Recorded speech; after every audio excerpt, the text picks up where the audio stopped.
Montgomery County 911, what's the address of the emergency? Welcome to another episode of Voices of Service. I'm Cassandra Tressler, and this is Assistant Chief Darren Francke. Today we're going to do things a little different. For those of you who may not know, it's been a difficult few days leading into the 22-year anniversary of 9/11. This past weekend, we suddenly lost one of our own, Sergeant Jordan. So today we will address some questions that our viewers had for us. But first, we want to speak about Sergeant Jordan and then, of course, take a moment to honor the nearly 3,000 people who lost their lives 22 years ago on September 11th, 2001. So, you know him as Sergeant Jordan. I do. I know him as Greg. Greg and I go back a long ways with Greg. I was actually in major crimes with him. He was a major crimes detective, homicide. Actually, back then we were homicide and sex. Mm-hmm. And so we were on the same shift together. We worked a bunch of cases together.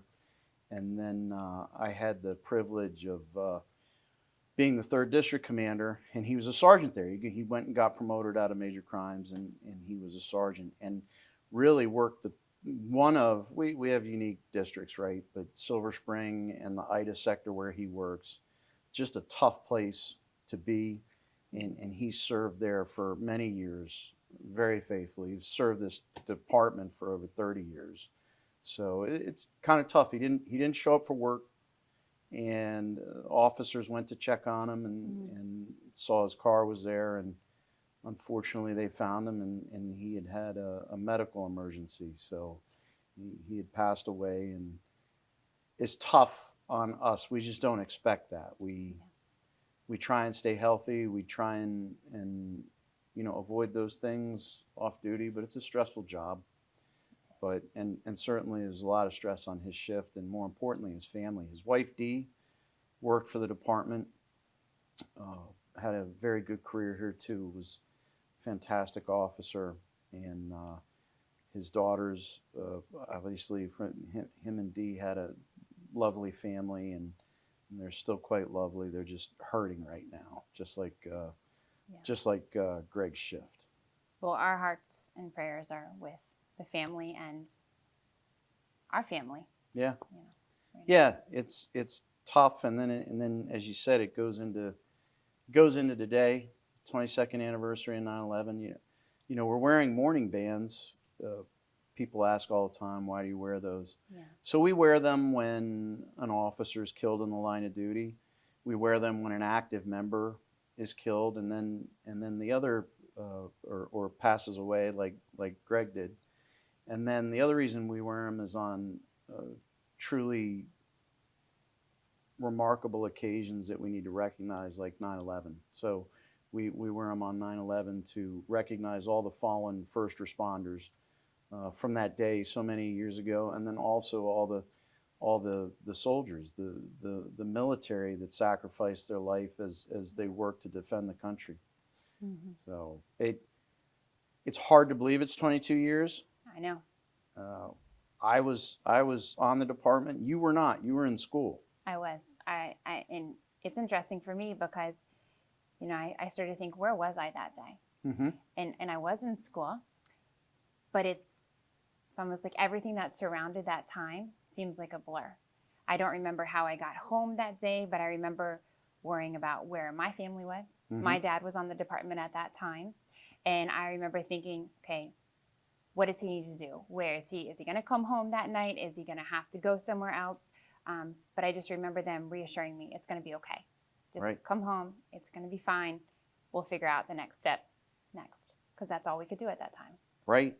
And the day started. It was a beautiful day. It was a beautiful fall day, and I was a detective in Silver Spring.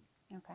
And we had this TV on in the background. It was never on, but we had it on that day because someone got a call and said, "Hey, they think a small plane hit the World Trade Center." Right. That was the original reporting.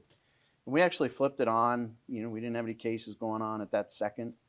And we were all standing there as the second plane hit on live TV. And things changed right there. Like, we all instantly knew this is an attack. Yeah, I feel like everything stopped in that moment, and it was just absolutely surreal.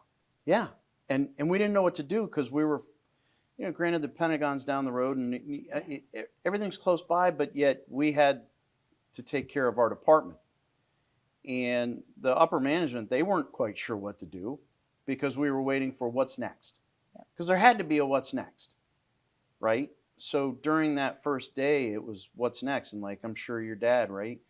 We held people over. For us as detectives, they said, go get your shotgun, put your vest on, and stand outside the station to make sure that if anyone comes to attack, because we thought there's got to be something else. Yep. But late into the evening, finally, everything kind of calmed down a little bit. They said, you can go home. And my wife was happy to see me when I got home, right? All those people waiting at home for us, and they don't hear from us all day, but they're sitting there watching this. So just a terrible day, and it's important we keep remembering it. Absolutely. So. It absolutely is. Now, I will say on a little bit of a better note.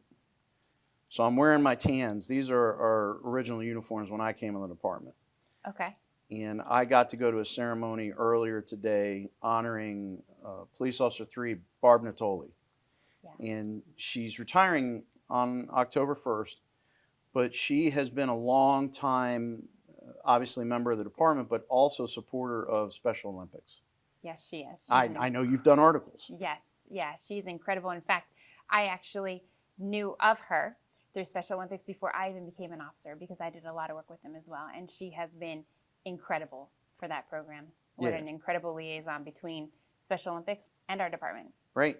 I got to see her today, her beautiful daughter, her husband, also a retired officer, and her beautiful parents. It was very nice. A Lifetime Achievement Award from the Mid-Atlantic Women's Law Enforcement Organization, another organization she's been part of. And in these stressful times of being policing, that's one good story. Yeah, absolutely. Yeah, in fact, I actually remember my dad going to work in those uniforms. Yes, you would, yeah. Yeah, absolutely. This was a great segue. You know, we're losing Barb. She's an incredible part of this department. And fortunately, we're getting ready to lose a lot of officers, I think, to retirement. Yes, so, yes. Something I know people have asked, our viewers have asked, and officers as well. Just this week, Chief Jones put out a message regarding changes due to staffing issues and attrition. And it looks like he's making moves. So I think it's important for our listeners and viewers to understand the impact that these moves have on us as officers as well as the community and those that we serve.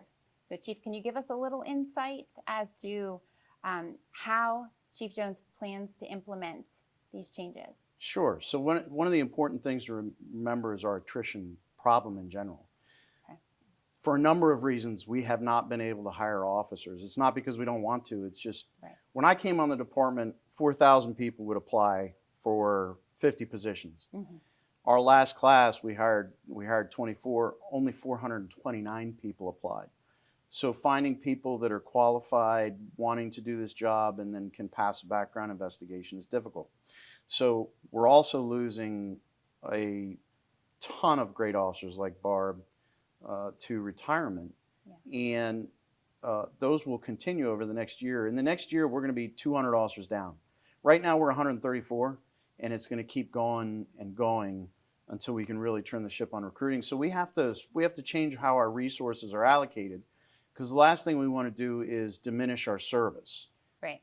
So the chiefs decided that we need a few more officers in the 2nd district because of some call volume there. And the 2nd district is Bethesda.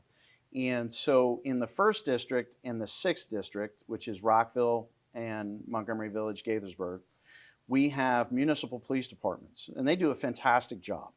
And they actually, I got to tell you, they take a lot of beat pride, a lot of responsibility for anything that happens in their jurisdiction. And so right now in this time of being spread way too thin, we're going to peel back some officers from working in those beats within the municipalities. Okay. So right now, you would have a shift in Rockville, let's say, you'd have a shift of Rockville officers, and then you'd have beat officers from the 1st district assigned within there. So what we're going to do is peel back a few officers and leave a sector backup car. Okay. So it's a little bit more responsibility for the municipality, but it's also allowing us to shift resources so that the entire county is taken care of properly. We're doing the same thing in the 6th district in Gaithersburg, in the Gaithersburg city area. We're going to peel back some officers and allow them to focus on other areas in the district that are solely under the purview of the Montgomery County Police, while we rely on our municipal partner, Gaithersburg City, to take on a little bit more of the calls, which they're already doing. But we're going to leave a sector backup. Right. We're not leaving. Right. I think that's important for our community to know that we are not leaving. They will not see any lapse in service, any lapse in coverage. And in fact, we're actually probably going to have greater, because Gaithersburg or Rockville is going to be covering those areas. We're going to have a backup car for them, and then we're going to be covering the outside. It's going to even things out. It's going to allow us to take care of those districts better, and it's going to allow us to shift a few officers down to the 2nd district. So we don't want to do it, and it's a temporary thing.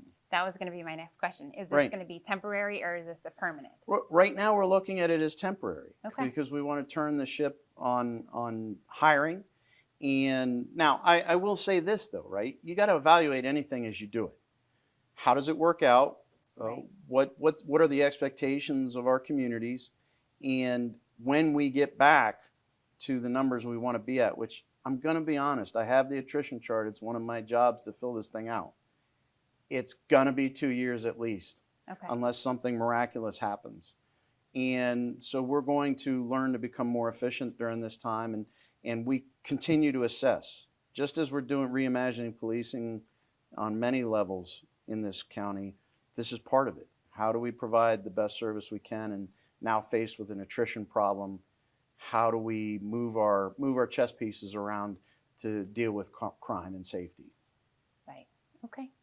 Awesome. Well, thank you very much for taking the time to address this. And I Sure. thank you for reaching out to us and expressing what it is that you guys want to hear.